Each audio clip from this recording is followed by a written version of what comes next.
স্নান করছেন, তো স্নান কেউ করতেই পারেন। তো হঠাৎ দেখলাম আমাদের বিরোধী দলনেতা ওখানে গেছেন। আরে ডুবটা পুরো দেয়নি, ডুবটা পুরো দেয়নি। দুপাশে দুজনকে কোনোভাবে ধরে এইভাবে নাক টিপে কোনোভাবে মাথাটা ঝুঁকিয়েছে। মা গঙ্গা ত্রিবেণী সঙ্গমের জল মাথা স্পর্শ করেনি। এটা তো কুম্ভকে আরো বড় অপমান। পুরো মাথাটাই ডোবায়নি। এই ডোবা তো অর্ধেক ডোবা। এটা তো তৎকাল হিন্দু তৎকাল বিজেপির সমস্যা, যে পুরোটা ডুবলো না, শুধু ছবি তোলার জন্য নাক টিপে এইটুকু ডোবা। আর একবার যাওয়া উচিত। আমি দাবি করছি, যদি সত্যিকারের হিন্দু হয় তাহলে আর একবার গিয়ে পুরো ডুবতে হবে এবং অন্য লোককে না দাঁড় করিয়ে নিজের হাতে নিজের নাক টিপে পুরো ডুবতে হবে। এই অর্ধেক ডুবলে এটা কুম্ভের অপমান, কুম্ভের অপমান হয়েছে।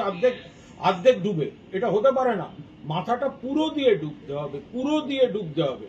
অর্ধেকটা ডুবে পূর্ণ করা যায় না।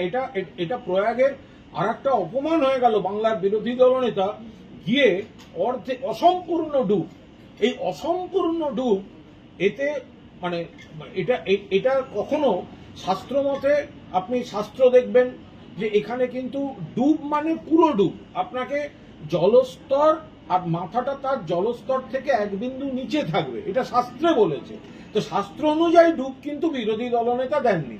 তাই দাবি করছি, ছবি যখন ছেড়েছেন আর একবার গিয়ে পুরো ডুবটা দিতে হবে।